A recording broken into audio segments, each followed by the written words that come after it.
السلام عليكم متابعي الكرام، نتمنى نلقاكم هذا الفيديو في احسن الصحه والسلامه. نتوما تشاهدوا اليوم غادي ندير معكم هذا الدجاج اللي تيجي رائع في المذاق ديالو، تيجي منسم بهاد الاعشاب اللي غادي نحضر معكم به، تيجي بلا ما بلا زيت، في ساعه تيطيب توجديه حتى لاخر لحظه وتيجي رائع في المذاق ديالو. غادي نخليكم مع المكونات وطريقه التحضير. هنايا الدجاج اللي بغيتو البنات هنايا استعملت دجاجه، نتوما تقدروا ديروا غير الفخاد، تقدروا ديروا داكشي تيبقى على حساب الافراد وداك الكميه اللي بغيتو نتوما تاع الدجاج. هنايا عندي الزعتر ولا زعيتره اللي متواجد عندكم. هنا انا ملي نستعمل الدجاجه غادي نستعمل كنوره ونص، وغادي نستعمل فرع تاع الثومه صاين، وغادي نستعمل واحد الساشيه هنايا ديال الزعفران،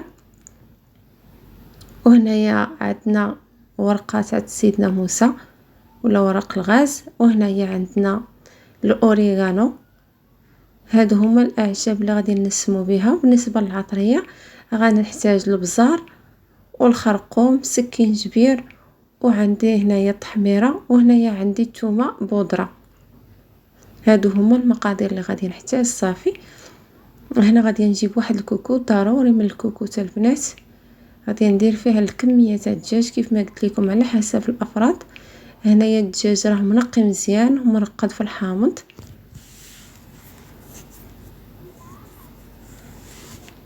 صافي غادي نستوه هنايا في الكوكوط.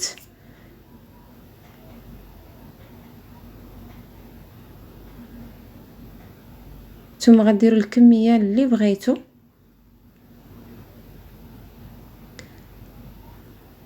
صافي هنايا غادي نخلط هاد العطريه هي الاولى.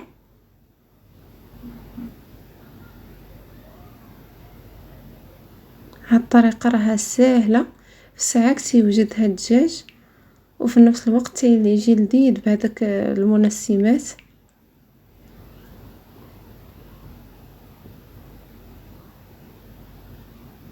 صافي هنايا غادي ندير الزعتر،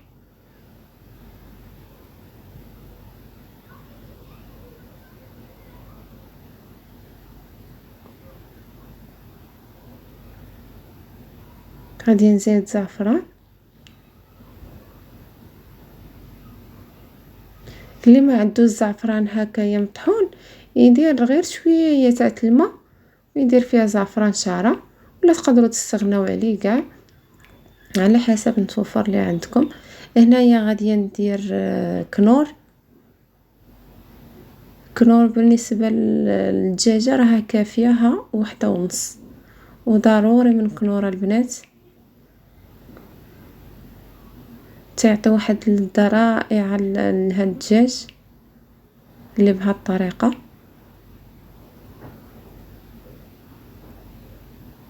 صافي غادي هكايا نفرتو تا هو كامل ونوزعو على هكايا من الفوق. صافي هاد الثومه غادي نرميها هكايا. صافي هنايا غادي نزيد هذاك الورقه تاع الغاز ولا ورقه سيدنا موسى، وهنايا غادي نزيد هنايا الاوريغانو. كاع المنسمات اللي عندكم تقدروا تضيفوها البنات، داكشي تيبقى اختياري واللي متوفر عندكم. صافي هنايا زدت الثومه، هانتوما كيف ما تشوفوا على هاد الطريقه. صافي غادي نسد عليه في الكوكوس، ضروري تكون الكوكوت هكايا تتسد مزيان باش تدور هذيك الصفاره. هذه هي الطريقه ديالو، حقاش يطيب على عافيه مهيله. صافي غادي نحطو فوق البوطه ونخليه هكايا شي 30 دقيقه حتى ل 35 دقيقه. راكم عارفين الدجاج في ساعه تيطيب. صافي هنايا من بعد ما طاب ليا هذاك الدجاج غادي نجيب واحد اللاطه اللي غادي ندخلها للفران. هانتوما شوفوا كيفاش يجي.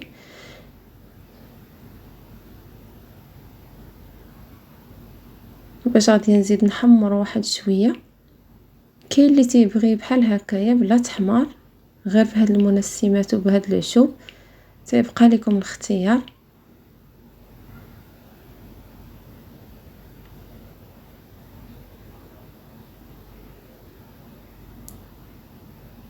صافي هنايا غادي نحيدو كاع كامل.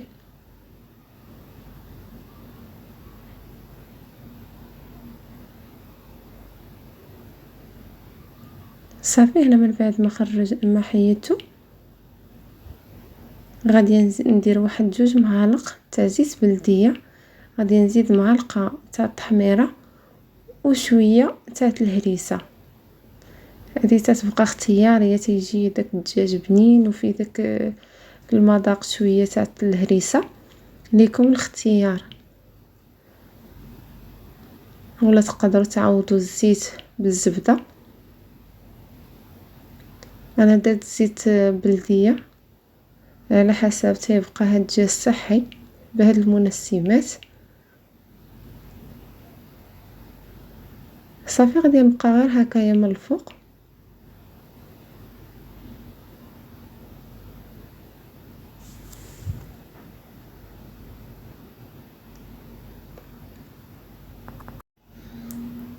صافي غادي ندخلو الفران يتحمر شويه من التحت ومن الفوق على عافيه متوسطه.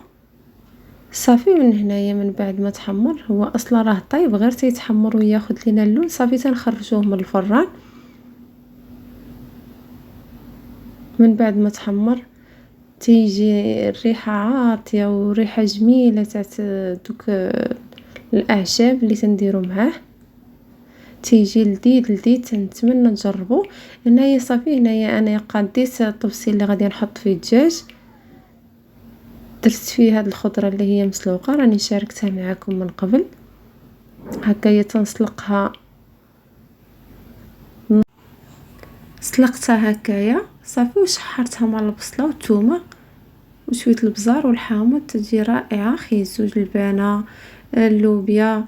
بالنسبه لهذا الطبق الخضره تتبقى اختياريه، تقدروا تزينوا كيف ما بغيتوا، تقدروا ديروا غير الفريت ولا هكا، داكشي تيبقى اختياري، التزيين تيبقى كفكره. وهذا هو الطبق ديالنا، تيجي رائع في المذاق ديالو. الدجاج بلا تماره بلا عذاب، تيجي منسم، توجديه حتى لاخر لحظه. تنتمنى الفيديو تاع اليوم ينال الاعجاب ديالكم، وما تنساوش بارطاج والاشتراك في القناه لاول خطره يشوف الفيديو ديالي والقناه. تنتمنى هذا الفيديو ينال الاعجاب ديالكم، ونتلاقاو في فيديو اخر ان شاء الله.